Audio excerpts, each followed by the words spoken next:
with the first pick. Well, you hope so. You know, unless they want to say, all right, we're going to take the best player, number one, and that would be Barkley.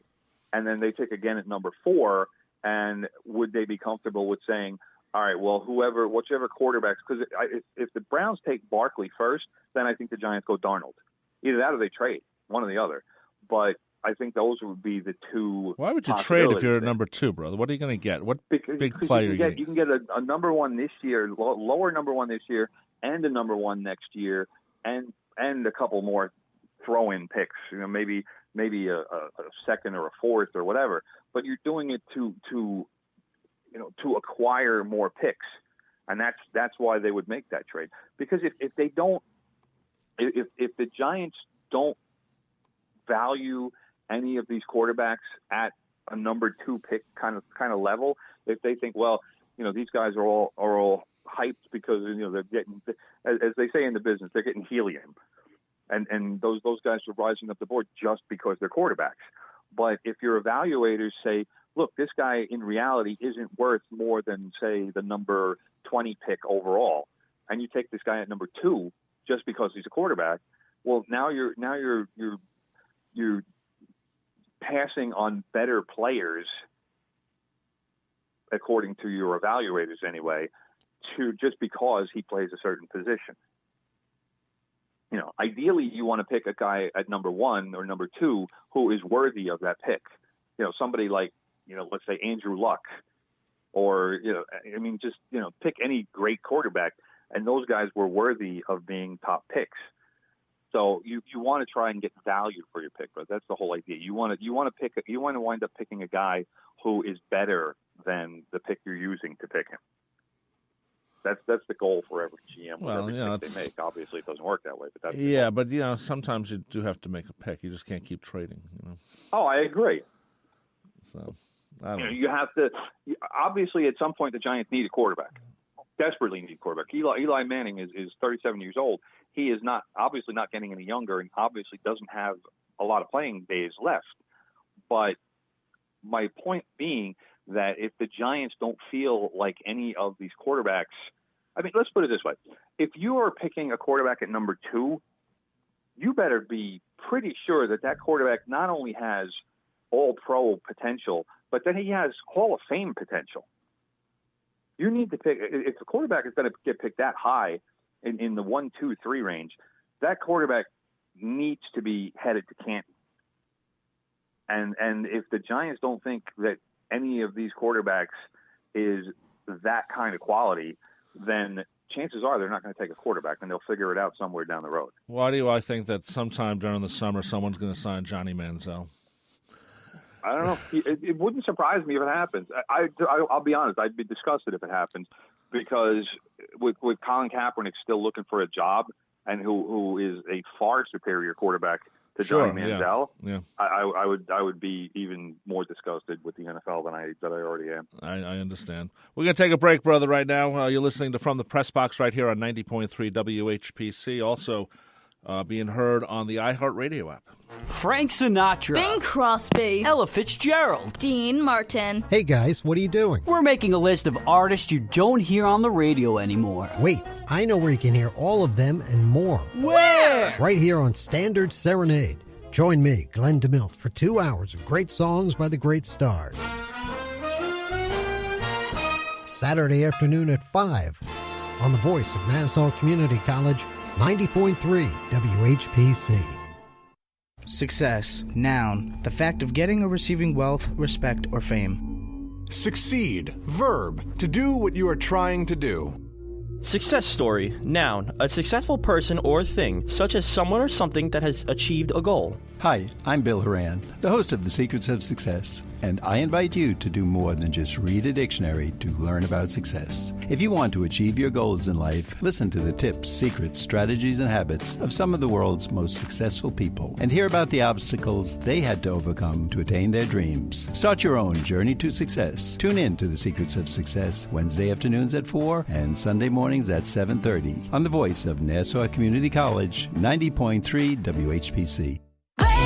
This is the Nassau Mix. Why don't you just meet me in the middle? People got me questioning, where is the and today all adds up to the Nassau Mix. Help us on. Help us on. Help us on. I tried so hard and got so far, but in the end, it doesn't even matter. I am his and he is mine. In the end, it's him and I, him and I. The Nassau Mix. Listen weekdays. From the voice of Nassau Community College. 90.3 WHPC. In the end, it's him and I.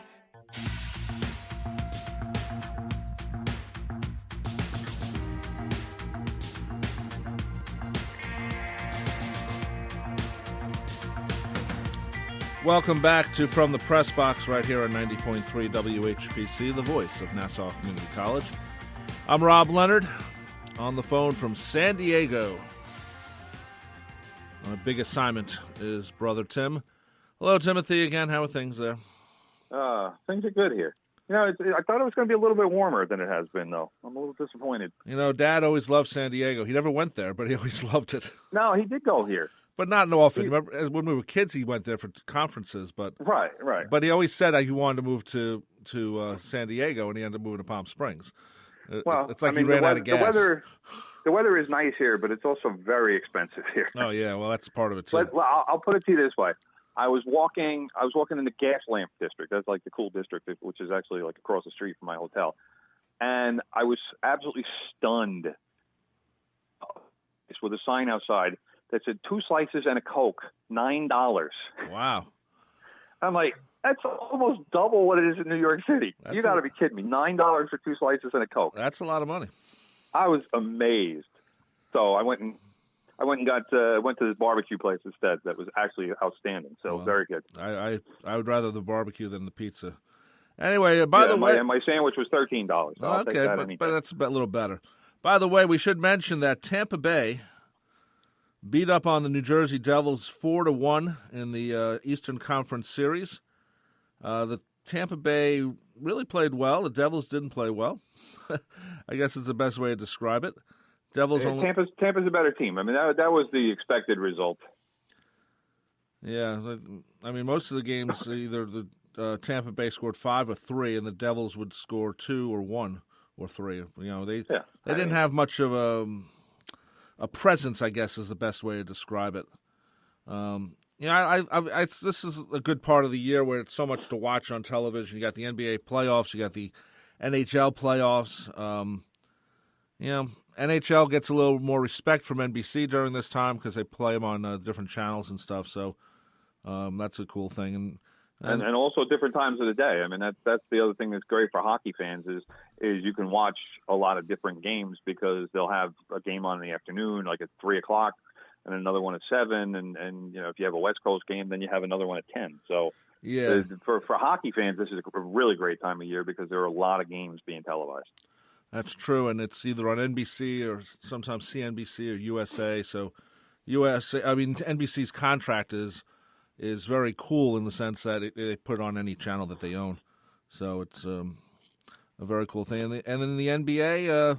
Well, wait, before we go to the NBA, bro, let's point out that your man, Matthew Barzal of the New York Islanders, has been named as a finalist for the Calder Memorial Trophy as the NHL's Rookie of the Year. Barzal, to me, has to be regarded as the favorite. Brock Boeser of the Vancouver Canucks and Arizona Coyotes center Clayton Keller are the other 2 finalists. But Barzal led all rookies in scoring this year, 22 goals and 63 assists. That's 85 points in 82 games. Wow. And in this day and age when any player struggles to score a point a game, Barzal, to me, he's the class of the rookie group. Well, I agree. I liked what I saw this year when I watched him. This wouldn't be the first time the Islanders have a Rookie of the Year. They seem to know how to pick those players. Keeping them is another question, another problem for them.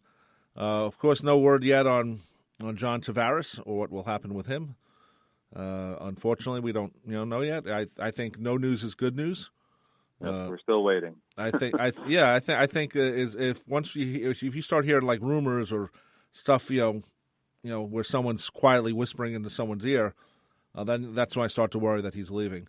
Hopefully he does sign with the Islanders again. Yeah.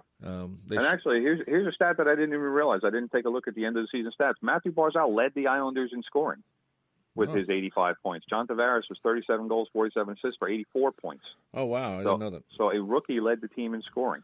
That says a lot. So, yeah.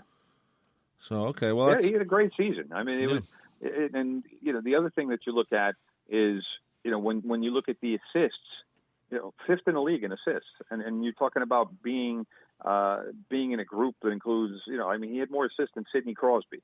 All right. But you're talking about a group that includes like Connor McDavid, Claude Giroux of the Flyers, who had 102 points. He had 68 assists to lead the league. But this is the company that this kid is in, and to me, that's certainly worthy of Rookie of the Year award. I hope so. I mean, you need something to come out of what happened last season. Let's quickly talk soccer, brother. It's the end of the show. That means we have time for some soccer news. Full soccer news. What do you got? Well, the final of the FA Cup is set, and much to my dismay, the final does not include my Tottenham Hotspur, who wound up losing to Manchester United 2-1 on Saturday. The less said about the game, the better. Tottenham actually took the lead 1-0 on the Dele Alli goal, and then Manchester United tied the game late in the first half. Took the lead fairly early in the second half. Me being in San Diego, I was unable to watch the game because I was working, so it was even more disappointing from that standpoint. And then Chelsea wound up defeating Southampton, much to my man Barney's dismay, because he's a Southampton guy. But that was 2-0. So now we are the finals are set with Chelsea and Manchester United in a game that I really don't see anybody caring about very much. Well, if you like those teams, you care. Who likes those teams? Glory seekers. Okay, that's right. Okay, yeah, okay. So nobody's really, to me anyway. There's not that many people who are all that excited about those games. Or that game. Also your boy Mohamed Salah of Liverpool was named the PFA Player of the Year on Sunday. That's the Professional Footballers Association. Okay. The other finalists included my man Harry Kane of Tottenham, and three blokes from Manchester City. That would be Kevin De Bruyne, David Silva, and Leroy Sané. Also, David De Gea, the goalkeeper from Manchester United, was one of the 6 finalists. Salah has been named the Premier League Player of the Month 3 times this season. He now has 31 goals. He got 31 Premier League goals. He scored in Liverpool's very disappointing 2-2 draw against West Brom on Saturday. And the 31 goals equals the totals from Luis Suarez, Cristiano Ronaldo, and Alan Shearer for most Premier League goals in a 38-game season. So he's got 3 games left, and he could certainly match Andy Cole's record of 34 goals in a 42-game season in 1993-94. They only played 38 games, though, so if he breaks Cole's record, it will be in fewer games because there's only 3 games left in the season. Oh, okay. Well, not bad. So that's where we are soccer-wise. Right now, it's most teams are just kind of finishing out the string because Manchester City clinched the title last week, and it's just kind of jockeying for position at this point. Right now the top 4 is very solidly Manchester United, Liverpool, and Tottenham after Manchester City. Chelsea is 5 points behind Tottenham, and like I said, there's only 4 games to play. So basically, if Spurs get 2 wins and a draw out of those 5 games, or out of those 4 games, then they will clinch the 4th spot. The other actual big news coming out of the Premier League is Arsenal manager Arsene Wenger has said he will step down at the end of the season after 22 years at the helm of Arsenal. A very storied career for Mr. Wenger. I'm not a fan of his personally because I hate all things Arsenal, but much respect for the accomplishments that he's had over the season. But there's been a clamoring from the Arsenal supporters, the Gooners, to replace Wenger because the team